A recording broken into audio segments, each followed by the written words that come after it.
میں نے اپنی بیٹی سے پوچھا کہ یہ کون ہے لڑکی اور تم جس کی جوئیں نکال رہی ہو؟ اس نے کہا آپ نے پہچانا نہیں؟ میں نے کہا نہیں، میں نے نہیں پہچانا، میں نے نہیں پہچانا اس بچی کو۔ میری بیوی نے کہا یہ وہی بچی ہے جو ہمارے ہمسائے میں کاکے بدماش کی بیٹی ہے، اور کاکا بدماش اسے کسی مدرسے میں چھوڑ آیا تھا، وہاں پر مدرسے میں پتہ نہیں اس کے ساتھ کیا سلوک ہوتا رہا ہے، یہ بیمار بھی ہے، اس کا چہرہ بھی مرجھا چکا ہے، اور اس کا سر جو ہے وہ جوؤں سے اٹا ہوا ہے۔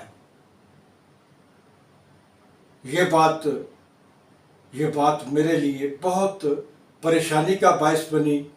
میں نے اس کو بہت فیل کیا، میرا دل اداس ہوا۔ ایک آدمی پریشان ہو جاتا ہے نا کہ یار ایک معصوم سی بچی ہے اور اس کا قصور یہ ہے کہ وہ ایک بدماش کے گھر میں، ایک جواریے کے گھر میں پیدا ہوئی، اور جواریے کو خطرہ ہے کہ اس کی بیٹی جو ہے کہیں دوسری وہ عورتیں جو کاکے بدماش کے پاس آتی تھی ان کی طرح کی عورت نہ بن جائے۔ تو اس نے اس کو اسلامی ڈھانچے میں ڈالنے کے لیے مدرسے کا سہارا لیا، اور بغیر سوچے سمجھے کسی دور دراز مدرسے میں چھوڑ آیا، اور پھر حال تک نہ پوچھا اس نے اپنی بیٹی کا۔ اور کئی سالوں کے بعد پتہ نہیں مدرسے والے اسے چھوڑنے آئے یا کاکا اس کو لے کے آئے، یہ تو مجھے نہیں پتا۔ میں نے اس معصوم بچی کو اپنے گھر میں جوئیں نکلواتے ہوئے دیکھا۔ میری بیوی نے اس کو نہلایا دھلایا بھی، اس کے لیے کپڑوں کا بھی بندوبست کیا۔ میں یہ کئی دن تک یہ بات سوچتا رہا کہ یار بیٹیوں کے ساتھ یہ سلوک بھی کیا جاتا ہے، لوگ اپنے جرائم کی سزا اپنی معصوم بیٹیوں کو بھی دیتے ہیں۔ میں بہت ڈسٹرب رہا۔ پھر اچانک کاکا اس اپنی بیٹی کو اور اپنی بیوی کو لے کے اپنی پہلی بیوی والے گھر چلا جاتا ہے، مزنگ میں۔ تو میری بیوی مجھے بتاتی ہے کہ کاکے بدماش کی پہلی بیوی کا انتقال ہو گیا ہے، اس کے بچے تو جوان ہیں، لیکن وہ اپنی بیٹی اور دوسری بیوی کو لے کے اپنے مزنگ والے گھر میں شفٹ ہو گیا ہے۔ یہاں اچانک میں نے اپنی بیوی سے سوال کیا کہ کاکا بدماش کی یہ بیوی اتنی حسین اور جواں تھی، اس حسین اور جواں عورت نے کاکا بدماش سے شادی کیسے کر لی؟ میری بیوی نے کچھ لمحے سوچا اور میری طرف دیکھتے ہوئے بولی، وہ کاکے بدماش کی بیوی تو نہیں تھی۔ میرے لیے حیرت کا مقام، حیرت کا پہاڑ گرا مجھ پہ۔ میں نے کہا وہ کاکے بدماش کی بیوی نہیں تھی؟